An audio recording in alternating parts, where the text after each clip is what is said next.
अस्सलाम वालेकुम जी, आपका होस्ट सईद अहमद आपकी खिदमत है। हमारा यूट्यूब और फेसबुक चैनल यह है पाकिस्तान देख रहे हैं। लाखों करोड़ों दुरूद व सलाम हज़रत मोहम्मद मुस्तफ़ा सल्लल्लाहु अलैहि वसल्लम और आले मोहम्मद पर।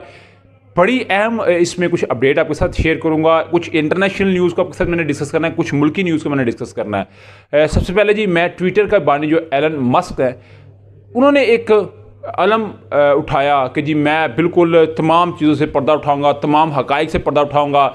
जो दुनिया के अंदर इस वक्त प्रॉक्सियाँ क्रिएट हैं, जो इस वक्त मुज़ालम बर्पा किए जा रहे हैं, जो इस वक्त ब्लॉक बन है, यानी कि जिधर जो समझ रहे थे कि आवाज़ उठानी चाहिए उधर मैं आवाज़ उठाऊंगा, मगर अचानक एकदम से ऐसा क्या होगा। इस वक्त जो इंटरनेशनल दुनिया बात कर रही है, मैंने उसको कुछ लिंक करके बताना है कि इस वक्त असल गेम क्या बनी है। उसके अलावा पाकिस्तान के कुछ सियासी हालात हैं, वो मैंने आपके साथ डिस्कस करना है। सबसे पहले जी, एलन मस्क आप जानते हैं कि इन्होंने ट्विटर को, एक बहुत बड़ा बिजनेसमैन है और इसने ट्विटर को जो है वो ऑन कर लिया। उसके बाद से ना जैसे इसने ट्विटर को ऑन किया तो ट्विटर के अंदर कुछ नई से नई इसने अपडेट करना शुरू कर दी। अभी एलन मस्क ने एक ट्वीट किया, उस ट्वीट के बाद मैं आपको असल सूरत बताता हूँ कि असल सूरत बनी क्या। वो कहते हैं अपने ऑफिशियल ट्विटर अकाउंट से, to address extreme level of data scraping and system manipulations we have applied the following temporary limits। वो कहते हैं कि कुछ एड्रेस, कुछ ऐसी बातें हैं जो एक्सट्रीम लेवल की और डाटा स्क्रिपिंग जो हो रही है एंड सिस्टम मैनिपुलेशन, कुछ हेरा फेरी हुई है। वी हैव अप्लाइड, यानी कि कुछ सतह के ऊपर ना हेरा फेरी हुई है, कोई डाटा को ऐसा उसकी बना है, तो इसके लिए हमने कुछ टेम्परेरी आर्जी कुछ लिमिटेशन कराई हैं। क्यों ही की हैं वो भी बताऊंगा, मगर हुई क्या वो सुनिएगा। कहते हैं वेरीफाइड अकाउंट जिनके ऊपर आप क्या ना ब्लू टिक है, are limited to reading 6000 post day. एक दिन के अंदर सिर्फ 6000 पोस्ट पढ़ सकते हैं। अनवेरीफाइड अकाउंट, यानी कि जैसे मेरा भी अकाउंट वेरीफाइड नहीं है या शायद आपका भी अकाउंट वेरीफाइड ना हो, तो उसके लिए 600 पोस्ट डे के अपने पढ़ सकते हैं। न्यू अनवेरीफाइड, एक नया अकाउंट बनता है, अभी अनवेरीफाइड है, तो उसके लिए 300 पोस्ट वो दिन की देख सकता है। एक्चुअली इसका असर पाकिस्तान के अंदर भी होगा, क्योंकि मेरा ख्याल है पाकिस्तान के अंदर इसका असर इसलिए होगा कि ट्विटर एक वाहिद अकाउंट है कि जो हर ऑफिशियली बंदा इस्तेमाल करता है। और मेरा सबसे फास्ट वे जो है मेटा से भी ज़्यादा फेसबुक, इंस्टा, व्हाट्सएप, ये तो ऑलरेडी जो है कंट्रोल्ड है। और इसका जो मार्क ज़ुकरबर्ग है, उसके लिए तो मुकदमा भी फेडरल कोर्ट जो है अमेरिका की, उसके अंदर मामला चल रहा है। उनको कहा जा रहा है कि तुम एक मोनोपोलिस्ट हो, तुम एक इजारादारी करते हो, तुमने सब कुछ हैक किया, तो तुम्हें किसी एक को ड्रॉप करना पड़ेगा। तो उसने ड्रॉप तो कुछ नहीं किया, क्योंकि उसने 2014-2019 के अंदर और उससे पहले इतना पैसा लगा के उस सबको बिल्ड किया, व्हाट्सएप को, इंस्टा को, फेसबुक को, तो उसने तो कहा जी मैं इसको कंट्रोल्ड कर सकता हूं, जैसे भी वैसे चला सकता हूं। मगर एलन मस्क जो है उसका मामला जो था बड़ा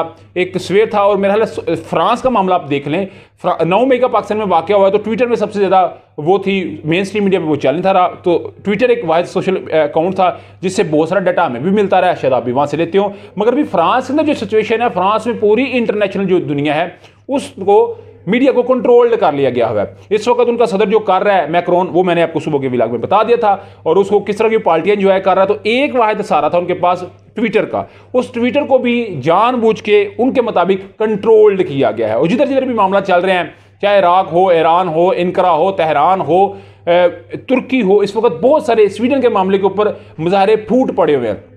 तो इस सारी सिचुएशन को देखते हुए इसको कंट्रोल्ड किया गया है। अगर मैं उस लड़के की बात करूं जिसके सर पे, नाहल के ऊपर 17 साल का लड़का जिसके सर पे गोली मारी गई, पुलिस ने मारी इसमें फ्रांस के अंदर, और मुजाहरे फूट पड़े, 500 के करीब जो है बिल्डिंग जो है वो जल गई, 40,000 पुलिस वाला उधर तैनात कर दिया गया, 300 पुलिस वाला जख्मी है, 2,000 बंदा उन्होंने रात में गिरफ्तार कर लिया है। तो उस बच्चे का जनाजा सिर्फ 12 लोगों ने पढ़ा है, उसकी वालदा की मौजूदगी में पढ़ाया गया है। उसकी वालदा तो डेफिनेटली जनाजे में तो शामिल नहीं थी, मगर उसके जो 11 अहल थे वो उसमें शामिल थे। और उसको कहते हैं ट्विटर के ऊपर भी नहीं आने दिया गया, सोशल मीडिया के ऊपर भी नहीं आने दिया गया। उस वक्त फ्रांसीसी लोग कह रहे हैं कि हमारे ऊपर, वो समझते हैं हमारे ऊपर जुल्म हो रहा है, और वो कहते हैं ये जो जुल्म है इसको हमारे पास वाहिद हल था ट्विटर जिसके जरिए हम कर सकते हैं, मगर उसको भी बैन कर दिया गया। मगर इसके जो है वो असरात तो फिर नजर आएंगे। मगर इस वक्त लोग जो हैं वो मेरा समझते हैं कि एलन मस्क ने अपनी ज़िंदगी का सबसे बुरा फैसला किया है, क्योंकि याद रखिएगा जितना ट्विटर को लोग देखते थे उतनी ऐड चलती थी, उतना पैसा था। तो अभी कहता है मेटा इस तरह का कोई प्लेटफॉर्म देने जा रहा है कि जिससे बड़ी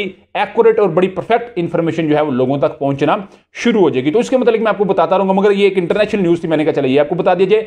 उधर जी आप जानते हैं कि जो जवेद हाशमी साहब हैं, बड़ा इनका नाम हर एक दौर उनको देखा, कोड़े उन्होंने खाए। वो कहते हैं कि जनरल ज़िया-उल-हक के दौर में जनरल शमीम आलम ने मेरे घर पर फौज चढ़ाई, मोहतरमा बेनज़ीर दौर में जनरल बाबर की, फ़ौज ने महदूम रशीद मेरे घर पर चढ़ाई की।